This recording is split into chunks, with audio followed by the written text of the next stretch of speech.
Be sure and tell them Large Marge sent ya.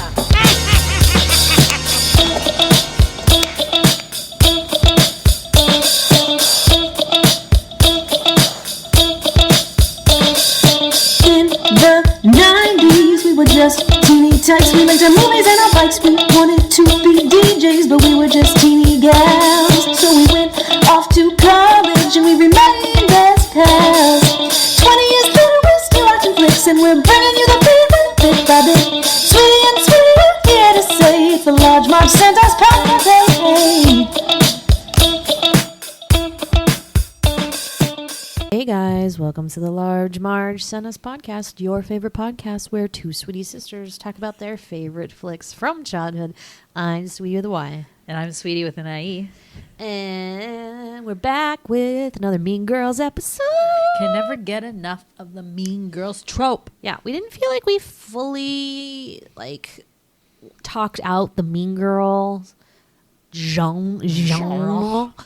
With Heather's last week, we liked it okay, but we weren't bowled over by it. It was maybe the second time both of us had seen it, but we didn't remember the first, so who knows what happened in that alternate reality.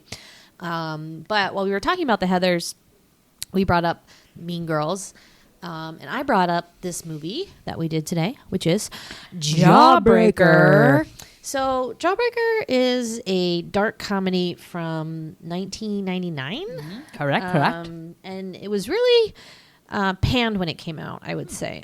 Not favorable reviews. By Roger Ebert. Probably. Or everybody. Yeah. But later, I think it picked up a little bit of that cult infamy. Classic, yeah. And you can kind of get that. But do you see what I was talking about? How I think that Jawbreakers was super influenced by Heather's, in this, as far as the styling, it was the stylistic point of view, the weirdness, kind of those weird scenes in this that you're what's happening? Yeah, here? what's happening? So that, and obviously Mean Girls, but it's definitely the 90s Mean Girl classic. Although there were a couple, they're also Sugar and Spice. I would put in that category. Okay. They're not as mean. They're not really Mean Girls, but it's dark comedy kind of thing. But the 90s was big on dark comedies because... It really was. I mean, my theory is that they were sick of the easy breezy early 90s, and maybe the latter half of the 90s was a little bit of terrorism, and then we got 9/11, so things were serious. I don't know. This is later, but I don't know, the whole grunge feeling, which was maybe more mid 90s anyway. But yeah, maybe it was sick of everything was pretty good in the 90s. Everything was going pretty great. And maybe that really wasn't good for the entertainment industry and got kind of boring. So let's throw a dash. I was going to say just there. how they came up with the themes.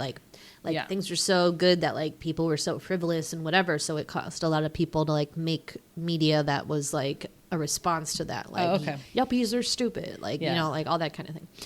But anyway, so my history with this movie is that it's one of the movies that I've seen with Kim for the first time. I saw it when it was halfway over. So I started it and was what is last? TV or video?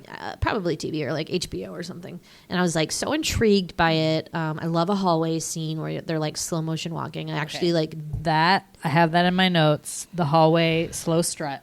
I mean, that is not only in this movie, iconic. But so common with every high school movie. I think maybe this didn't start it, but I'm seeing even ones in the 2000s that really had so much that when you do drama, you do strike night skits or whatever. And I did a skit of the Crucible, but with high schools or whatever. Ooh, so I made myself be able to be the hot girl, and then I played this song and wore a schoolgirl uniform and slow motion walked across the stage, and it was the highlight of my life. I love how they and they do this hair toss. Yeah. Yeah. Hair toss. Yeah. So I saw it halfway through. I was what's going on? It was funny too because there actually is, and I knew the exact part that happened where Rebecca Gayhart's character basically tells you exactly what happened in the first half of the movie, to the point where you're did we need the first half of the movie? Why didn't they just start with this? Why didn't they start in medias res? But I don't know. I was just very intrigued. I love the soundtrack, and good soundtrack. I liked Rose McGowan because she was in Scream, and like that was fun. And it also had like some like campy horror elements, which I guess I also gravitated towards in my youth. Yeah, so that was my experience, and then I obviously saw it from the start to finish. Eventually, obviously, I think it has its problems. It's a very ridiculous concept, which I guess the director based on actual girls in his high school that would kidnap each other. Yeah. I don't know anybody that does that. I don't think it's a thing. It was a funny thing when Rebecca Gayheart, that character, is describing to her like kind of boyfriend. She's like, "Well, we do that thing that all girls do. That they, you know how sometimes girls kidnap their friends for their birthday. It's like no, nobody does that. Everyone's like, and the boyfriend's kind of like, what? Never heard of that, you crazy bitch. I've never seen this movie. Definitely one heard about a lot. Knew essentially the basic premise of, so I knew what happened. Knew about like the glow up with Fern Mayo. Can we talk about how that's like the best character name ever? I love it. Yeah, love it. So I didn't, other than that, didn't really, and I knew who was in it, but the main characters, but didn't know too much else about it. Coming off the heels of Heathers, yes, it was kind of like back to back Mean Girls, but I was here for it again. A lunchtime watch for me as I'm eating my, chopped vegetable salad with an egg on top. Delightful. Yeah, really delightful. Good thing it wasn't tuna fish. Not allowed. Yeah, no, I got a little skeeved out, like her dead face. They just kept showing like the dead face, and I was like, ugh. The Jawbreaker face. Yeah, but yeah, enjoyed it. Almost, yeah. I mean, I definitely like see some problems with it, but overall did like enjoy it quite a bit. I mean, I'm for a dark comedy here and there. Definitely not my bread and butter, but I appreciate them for what they are. This guy, director Darren Stein, didn't really do too much else. I didn't recognize any other stuff he did, so this was like definitely his probably ruined his career. No, I mean it wasn't that bad. Like calm down, people. Okay, so who's in this movie? As we said, from 1999. So you're gonna a lot of good cameos, I'd say, from people from other movies, especially the adults. So we'll go through it. So star here is Rose McGowan as Courtney Shane. Courtney Shane, who is kind of I read in the trivia, has become like this, cult classic bad girl. People really like love that villainous. Character. Yeah, villainous. She's great in it. That name Courtney just like strikes me as like bitch. I know a couple Courtneys. No offense if your name is Courtney, but I know a couple who are pretty not nice gals. What I appreciate about that character is that Rose McGowan is not like your typical mean girl, like blonde biatch. She's like very pale. So pale. She's almost kind of like gothic, and she has that huge tattoo on her back, and like she's very edgy. Of herself. Yeah. And which they couldn't remove. Yeah. It was too expensive to like blot it out or whatever. So, but I always thought that was interesting how like in my school being pale was like not cool, whereas like we were pale and people were like, "You look like Snow White. Well, you look like a gothic in California." Chick. So yeah, very interesting. Like, I'm always very interested by that. But yeah, she's not. I don't think she's a great actress, and I think like a lot of that kind of like ruins it for me. But I agree that like looking back on this performance many years later, it is somewhat iconic and funny. I like the fake smile she did all the time. That was like my favorite thing, where she'd be like that. Yeah. I mean, I'm doing the she's fake doing smile. it. You guys she's can't doing see it. Just trust it. So Rose McGowan, right, like really big in this time period, as Sweetie said, Scream, and then she went on to do Charmed. But then obviously had some bad experiences. Got the Harvey Weinstein. The Harvey Weinstein thing got blacklisted in Hollywood, and is now an activist for abuse and the Me Too movement. Yep. So love her. Yeah, like crazy. If you haven't read that book, To Catch what is it called? Predator? No, what is it called? The Rowan one. Yeah. It's good. I listened to it. The audiobook, very good. Disturbing shit, but she's a main part of that.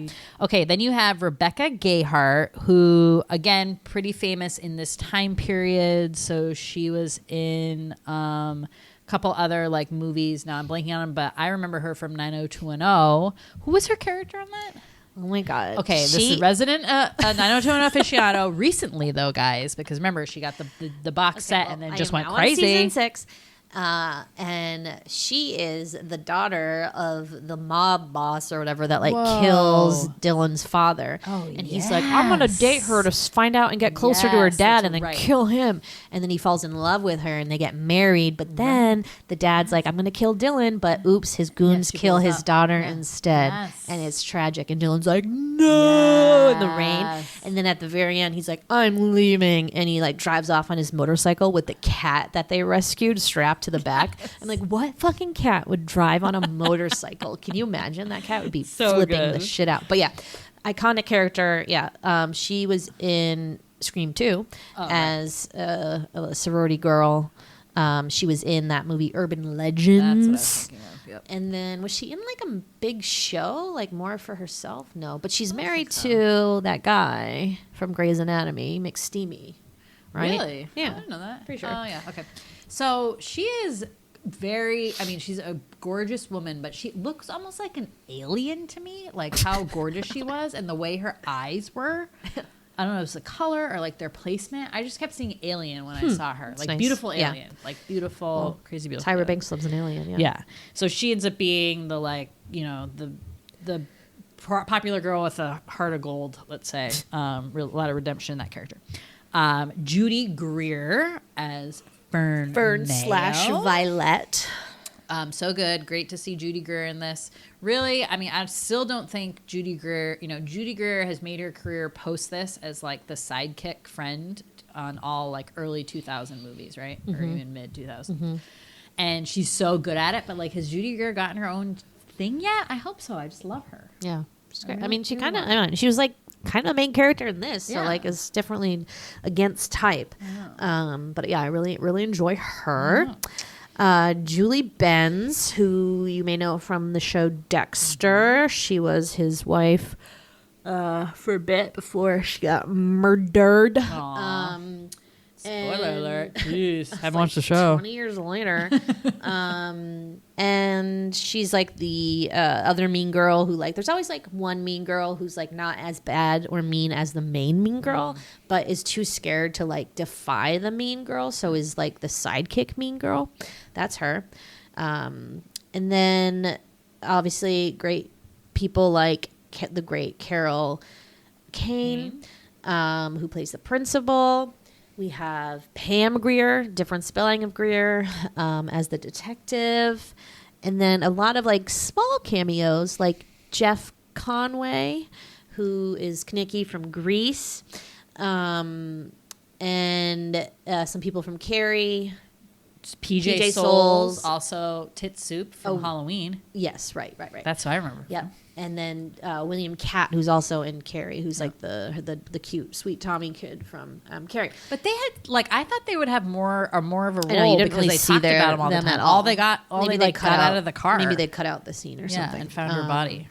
But I read that he wanted cameos from those movies specifically, well, because they're like nods to like the horror kind of like elements, but also because he casted like older looking people in the role as like an homage to movies like Grease and Carrie that had high schoolers that were like easily pushing 35. So I thought that was a nice touch. Anyone and other cameos. Don't forget randomly Tatiana Ali. Yeah.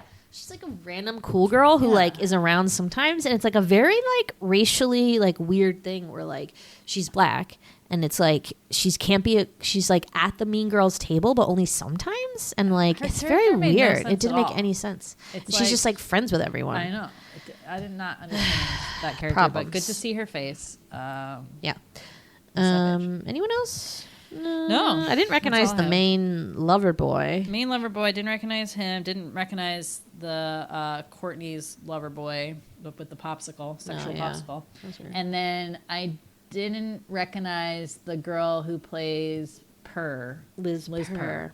Although I think she must just be like a model or something because she didn't have any lines, so they must have just wanted someone really pretty. Imagine getting cast for that role, being like, well, you're like a main part of this movie, but you really just play a dead body and some flashbacks. It's probably a model because they don't need her to act well. So. Right. But it. Good cast, pretty stellar cast, I would say.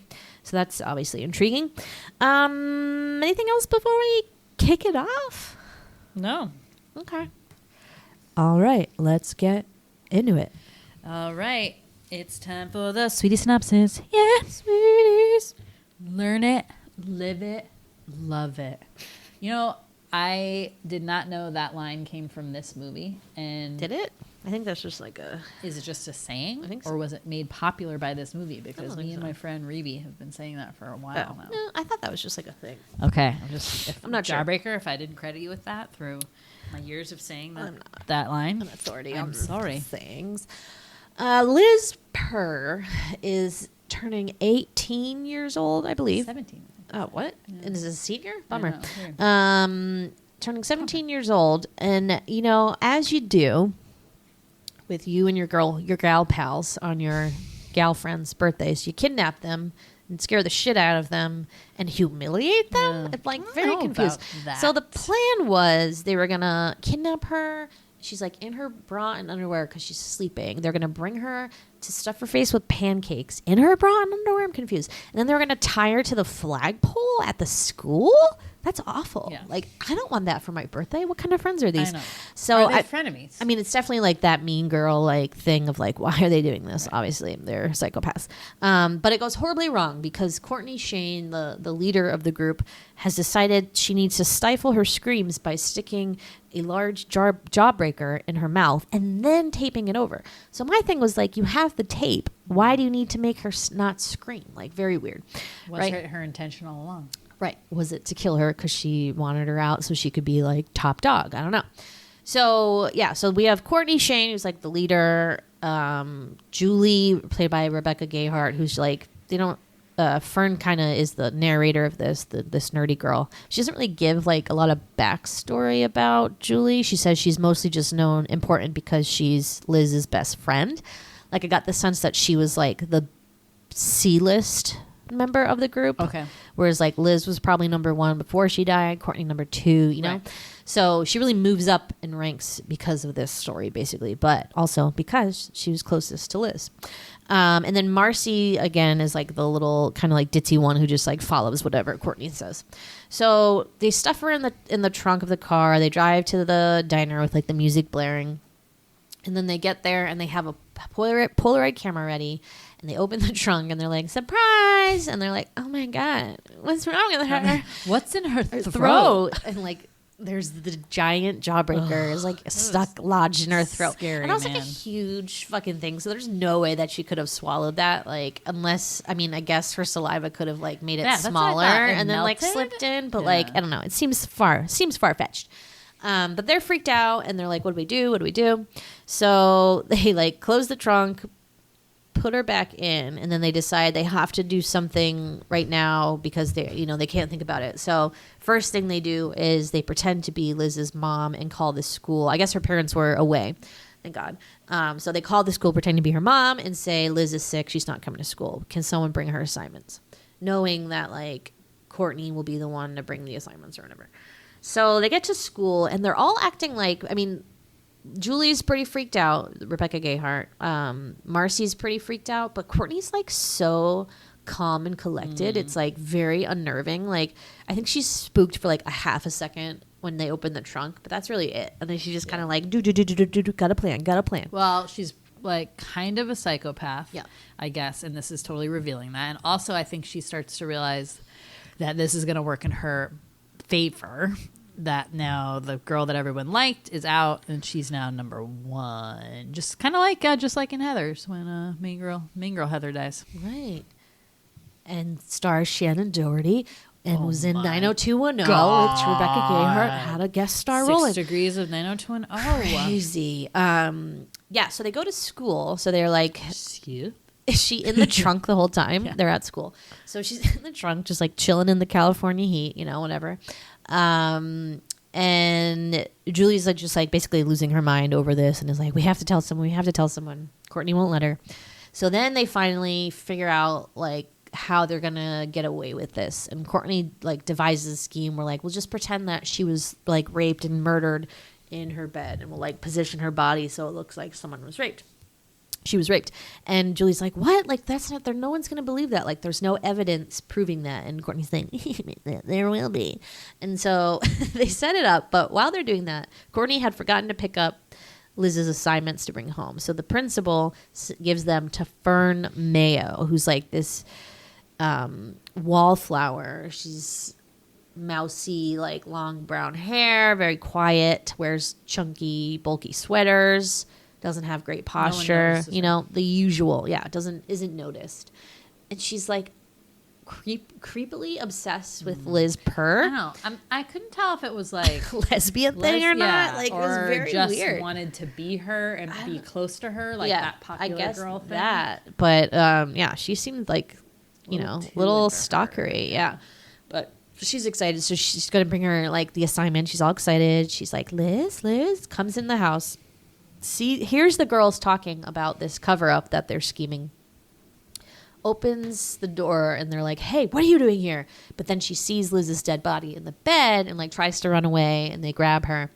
And Courtney, thinking quick on her feet, is like, hey, you're never going to tell anyone about this. You know why? Because we're going to make you popular, which is like one of the things that like Fern really wants. Like, if she can't have Liz Purr, like she wants to be popular, I guess, or she wants to be Liz Purr. Who doesn't? Right. It's like selling your soul to the devil, this popularity thing. Yeah. So Dr. she's into it. So she's like, okay, I'll do it.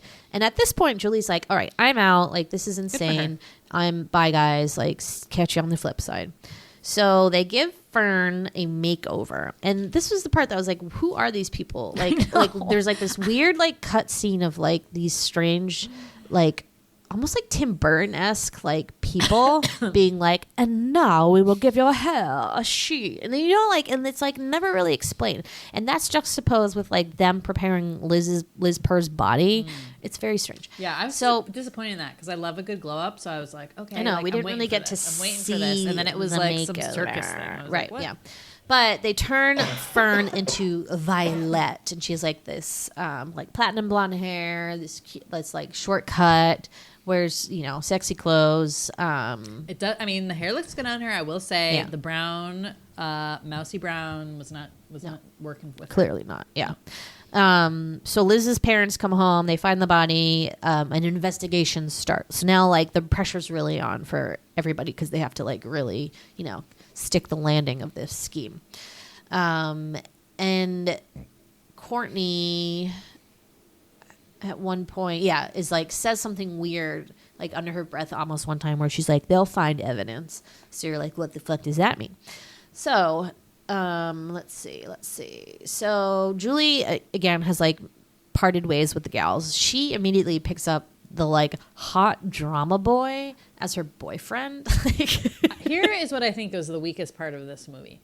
Why that guy was included in this at all? Was it literally just for the ending to like fix the little frame someone needs thing to at the be end? able to put the sound on Honestly, the thing. it was like the most useless character. I have no idea why they need to give her a love interest. It was so well, I was just like surprising, like how fast it hit. Like he gives her a ride home, and she's like, "Hey, do you want to call me sometime?"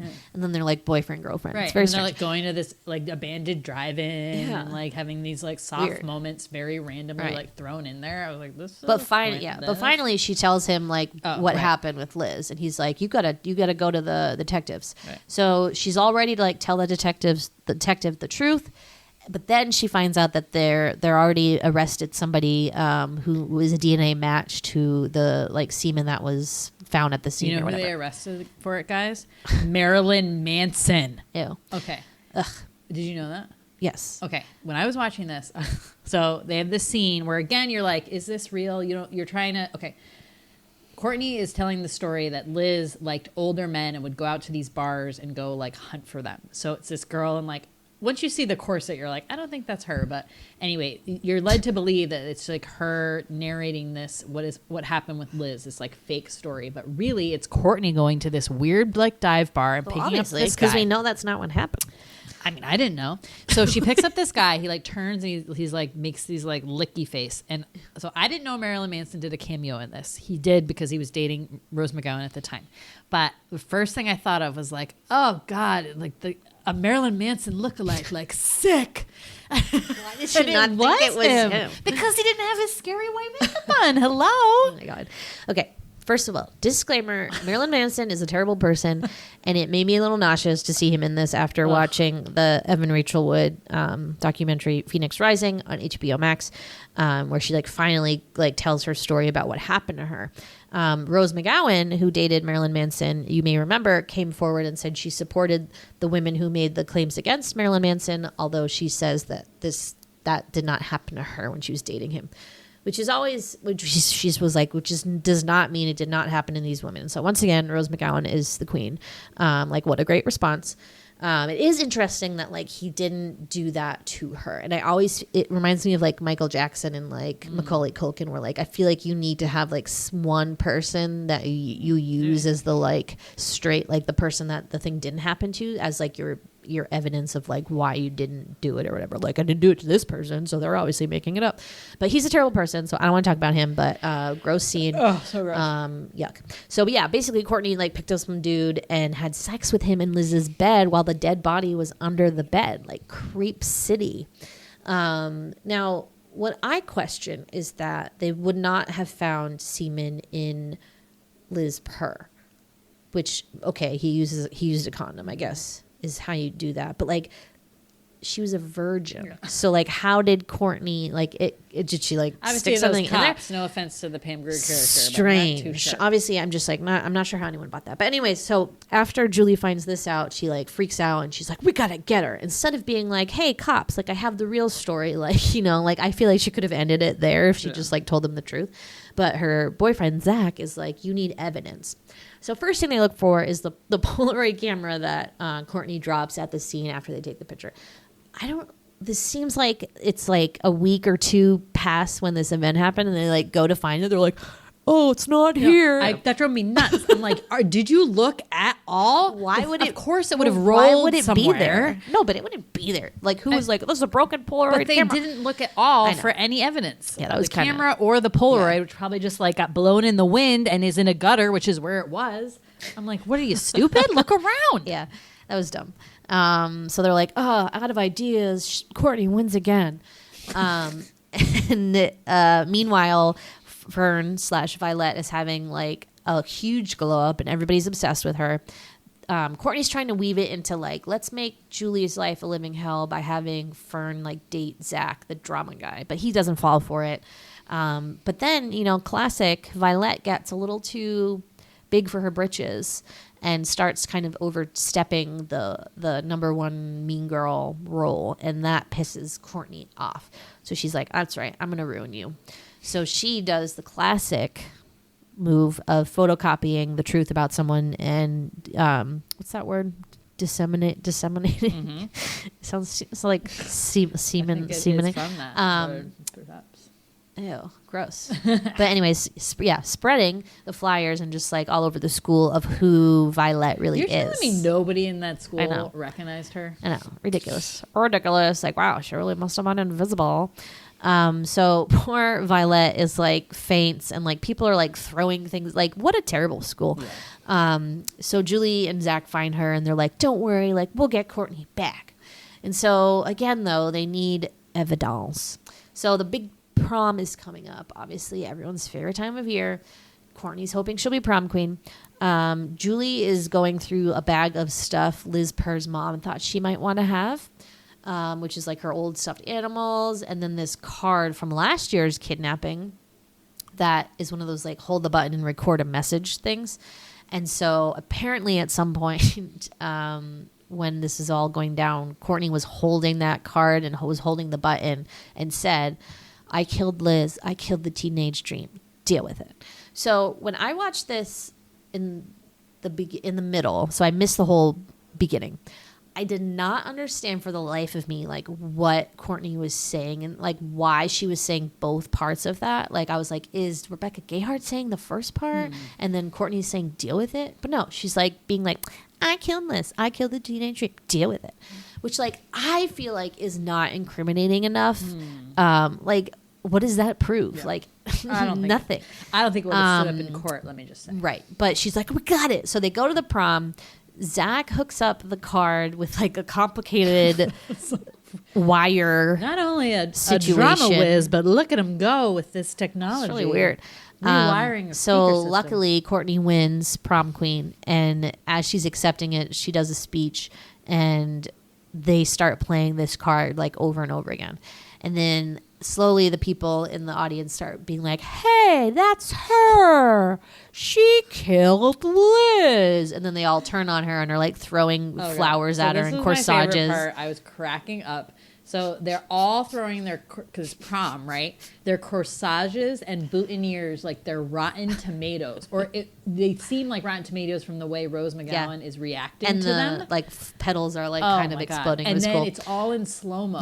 So it's all in them saying all this stuff to her slow-mo. You slut. Motherfucker. I think someone You killed her. Oh my god, it was so funny. I was dying laughing. I mean, this movie is like not really funny. There was like a couple kind of funny things, but I would say like I didn't laugh out loud at all until this scene. I was losing it. Oh my god, and the expressions on everyone's faces. Oh my god, I could watch that like 100 times. Yeah. Funny. So they got her. So that, I mean, it basically kind of like ends on that note. So then you're just kind of meant to believe, like, obviously she got hopefully arrested and I like like whatever. how they don't go through a whole like with the police coming and having some official thing. Because really, I feel like for Courtney, that is worse than any sort of prison or whatever. And the final scene is just Rebecca Gayhart's character taking a Polaroid again of her like all crazy, like covered in the flowers, and her hair had all fallen out, and she's just like a total mess. Again, like pretty good job with the acting, I think, for Rose McGowan there. Just hilarious. So ended on a note. Yeah, they got her. All right, so I mean, like right off the bat, I have to talk about the topic everyone needs to know, which is what the fuck is up with Rose McGowan's prom attire. It like gives me hives. In general, I wrote underwhelming prom dresses for everybody. Oh yeah, across the board. Was that a 90s thing? I just feel like it was maybe, like but like, down. Please tell me why. And I know why. And I read this in the trivia, is that she was trying to like one up Rebecca Gayhart's character, who had like pretty flowers in her hair. Was like, I'm gonna do something crazy in my hair. So she decides to like weave this like ugly gold, silver, like an alien, like material through her head in a weird way, and it like makes her ears stick out, and like it's so unflattering. And the crown and didn't then the really crown fit for the prom queen. I was like, how is she going gonna wear the crown if she's already wearing this fucking crown? Once the lady started to place it on, I'm like, it doesn't fit. It doesn't fit. It looks weird. It looks weird. And then when she's getting all this stuff thrown at her, like the stuff she like pulls out of her hair. So like that was kind of funny. But man, that still upsets me. And even her dress, I think I liked. I think what confused me is that like she seems like a very alternative, like punky kind of person, but like her dress was so like I don't know. But it was definitely that 90s style of like sheer with like a shorter thing underneath it. I'd say that character style is like pin-up girl, Weird, almost corset, like Rizzo. She almost dresses like Rizzo, very from Grease a hippie, little bit. Hourglass figure, which I appreciate. Tight pants, yeah, tight pedal pushers, corsets. again, like against type in Hollywood, which I appreciate. Of course, they make her the villain, so it's like nuts. Another loss for the brunettes. But in general, I just want to say again, those prom dresses were so. I mean, prom scenes are my favorite in these movies. I look forward to them so much. We've talked about this many times. Like, we love looking at the dresses. We just love prom scenes, and there's so many. It's like in a high school movie, no matter. It was an underwhelming prom in general. They were at the our least favorite kind of prom, which is the ones in the gymnasium. Right. The Donnas. So the Donnas, the real group, the Donnas played, which is cool, but I would not want that music at my prom for the whole way. Right. The whole way through. A couple songs, okay, like punk girl group, that's fun.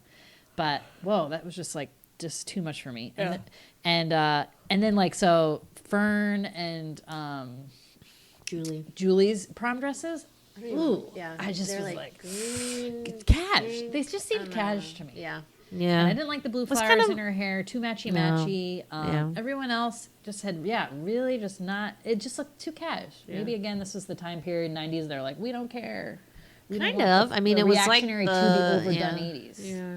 Yeah, I don't know. Yeah, underwhelming. But yeah, that always bothered me was Rose McGowan's hair in that. And then what else? Okay, so I had 190, like the most 90s thing in this movie, I think, for me, maybe you think differently, but for me, it was the sunglasses Yeah. that Rebecca Gayheart is my randomly God. wearing in one scene. She's wearing these bright yellow Oakley style goggles that Chris Kirkpatrick would wear in sync. And they don't go with her out. It's for one scene, it was so Yeah, it was 90s. I was like, whoa. I thought you were gonna say the platform chunky shoes, which were out of control. I should have, yeah. Yeah. They never not had chunky, mostly sandals, which God, we hate so much. Throw up in my mouth. Can't stand that look. So many chunky sandals. I had to shield my eyes. I was like, I can't look at this anymore. Corsets, as we already brought up, I feel very, boosty caca, very Selena. Those the time. Okay, I wrote those headbands. I don't know what they were called, but the headbands with the teeth you would put in. What were those called? I don't know. Comb headbands? Comb I don't know. headbands? And it was if you saw it in the package, it was just a ring with the teeth all in, and then you put them in. Ow, those bitches hurt. Yeah. And it's just didn't look very good. No, it didn't look at all. Those little tank tops, I feel like one that Julie had, I had where it was a tie here, and you'd make it tight to kind of make your boobs look good, I think. And then boys with long hair. I don't know why I put that, but I feel like that's a real 90s thing. Yeah. All the guys had longish hair. Well, it's the Brad but Pitt. in a nice, in a kept way. Yeah. But, yeah, boys with long hair. That's gonna be my band name. Nice. Boys with long hair. Yeah, so some good classic 90s stuff. Here's something else that's 90s. Yeah. And I just wanted to call out, because this happens a lot. Call waiting as a plot device. I feel like that's always a thing. When was call waiting in this? So she's talking to Julie, and Julie's brings up again, Courtney? very Heather's, oh, I'm looking at our old 4th grade pictures. Remember that story when I convinced you to do that? She's reminiscing. She calls to Fern? Fern. Oh, Yeah. Fern about 4th grade and how they used to be friends. And again, we brought up that, and then she says this line, which I thought was kind of nice. She says, time erases people, trying to blame why she's no longer friends with Fern when she was in 4th grade. And Fern's time doesn't erase people, people erase people. You made that choice to not be friends with me anymore and to be popular instead. It wasn't the time that has gone by is the reason that happens. And I thought that was such a great way to explain that, because we've mentioned this in Heather's too, because it was the same thing. The Winona Ryder character talks about how she was friends with the geeky friend in Heather's. Oh, yeah. Who comes over and plays croquet, for her name is. Yeah. And how we all have kind of instances like that. I mean, we weren't super popular, but there's this thing where everyone is on this level playing field in elementary school, and there's just something about middle school where people just take a different route and they become suddenly popular, and all these other people are left at the bottom. Well, I don't know. You're also finding yourself and Yes. who you like. I'm not to saying hang it's a out bad with. thing. It's a natural thing.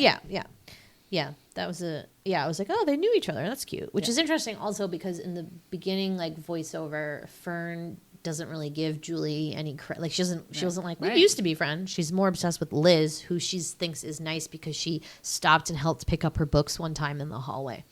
And I think Julie was nice to Fern. I don't think she was Right. ever So I was like, mean why to doesn't she her. get to be the nice one? Yeah. But we don't really know a ton about Julie before this event happened. I think that Zach guy kind of alludes to you were such a bitch before, but then when I saw you outside that day, I knew something had changed or whatever. Yeah.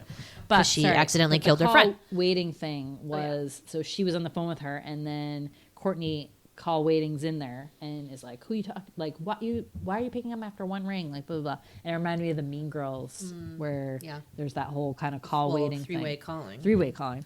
Then it made me think is there still call waiting now? Can you do call waiting on a cell phone? No, right? No, because when you call someone, it's just oh, maybe. I don't know. Should we try?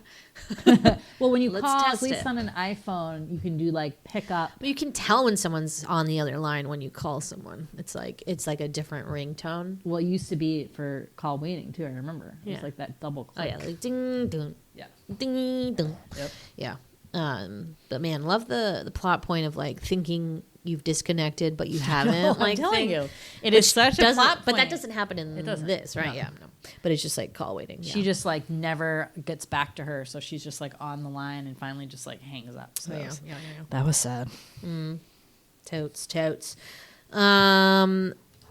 Anything else you wanted to mention? So the only other thing I was going to mention was a little history of the Jawbreaker candy. Did some research there as the resident historian here on Large March Sanos. Yeah. So Jawbreakers. So initially, when I thought of Jawbreakers, they always reminded me of Willy Wonka, Everlasting Gobstopper, right? Well, turns out that was their original name, Gobstoppers, because in England, that was what they were called, or in the UK, a gob is your mouth, so Gobstopper. Got it. And they are a crazy candy. So they've been around since the late 1800s, early 1900s. So old candy. To make this, they use a process called hot pan process, in which it takes 14 to 19 days to make one Jawbreaker. Okay. What? Not How a are they lucrative- not $1 million? not Not a lucrative candy. And that's about how much time it takes to dissolve one, because it's just like layers of Well, like- candy. So they just keep going around the pan with the sugar. I just and don't it just think they keeps need to be building that and building. big. Like I you don't can't either. fit that in your mouth. You're just like licking it, and then you're holding like a spitty ball that you're licking slowly. Yes. So where's it's like, the appeal? So they take weeks to make and to dissolve. So Still? it was like So it was like a candy, very much like in Willy Wonka, where they lasted forever in Willy Wonka. They don't like- last forever, yeah. but in candy world, that like is forever. But it's such like a backwards business idea. It's like something Right. you would come up with in your busy sweetie business ideas, where you're like, how about a candy that never I'm Willy goes Wonka. away? But then it's like, okay, but then you like sell that, and you don't make. It's like Peloton. Just like, Right. well, then where are you getting like your next sales from? Like Yep. 10 years later, when the Jawbreaker finally dissolves, know. or your It's friend so swallows crazy. it by accident, like. Man. So I guess the company that kind of made them really popular was from Illinois. Ferrara Pan, it was called. I don't know. They made it super popular, and then that was it. Jawbreaker. I've never had one personally. Again, not interested. Just like Sweetie said, do I want to like lick a ball? It's like having a lollipop without a stick that lasts for 14 days. Like hell no. Ew. What are you supposed to do? You can't lick it all day, every day Right. for 14 Like, where are you days. gonna put it? You gonna store Yeah. it behind your ear? Like Who's had a viable? Jawbreaker? Tell us like what the experience is like. Well, are they because all it that seems big, gross. or those are just like There's different sizes. Yeah, there's different sizes. So I remember like the smaller ones maybe at the Red Barn. Right. But yeah, I'm just not into it. Yeah, not my type of candy, but very interesting way to deliver, what happened in this. So as Sweetie said in the beginning, the director Darren Stein based this on what he heard some girls in his high school did as like a birthday tradition, but then imagined like what would happen if that went like horribly wrong. And that the horribly wrong was being like choking Killed. on a Jawbreaker. Or just like It's I think just whoa. dying by accident Okay. maybe. But how did he and then come up he with made the up with the Jawbreaker Jawbreaker. thing? I Did don't you know. see a Jawbreaker one day? and Probably. was like, whoa. Yeah, like that would be a cool plot point. I mean, I am haunted by the visual of that thing stuck in her throat and the way her eyes look. She's really like beautiful blue eyes, that actress or model. And they made her look so dead in that trunk. I am like traumatized. And then they take the Polaroid of her, but you don't really see it, or you see it on the ground. I forget what Yeah, happens. Right? you kind of see it. You You, don't see it like her- developing, kind of. Yeah, first, and then they show Yeah. the real body. Something. I don't know. Yeah, and in general, the way they dealt with that dead body was nasty to me. When she's all rigor mortis, so it's she's so stiff. And they Yeah, have to and keep she's got cracking like bruises on her legs, Yeah. and they're like ripping her underwear to make Yeah. it look like she was raped. cracking her like, body and her neck Yeah. in these different positions. Oh, that just like makes me feel nauseous. That Right, sound and yeah. just imagining like doing that. Ooh, let's hope we don't have That's also why to. maybe not a lunch movie. Yeah, Just saying. maybe not a lunch movie. Um, yeah. Anything else? No. Yeah, good movie. I think like some misses here and there. Would I have been in the cult that considered it a classic? Probably not. But glad I finally got to watch it. Like Yeah. I love these ones now that we've been doing kind of recently where I've heard about it and know about it but haven't seen it. Now that I can Cool say I theme. can seen it, yeah. Cool theme. Cross it off the list. I know. Cool. Well, do you love Jawbreaker? Come and find us on Twitter at the Sweetie Club.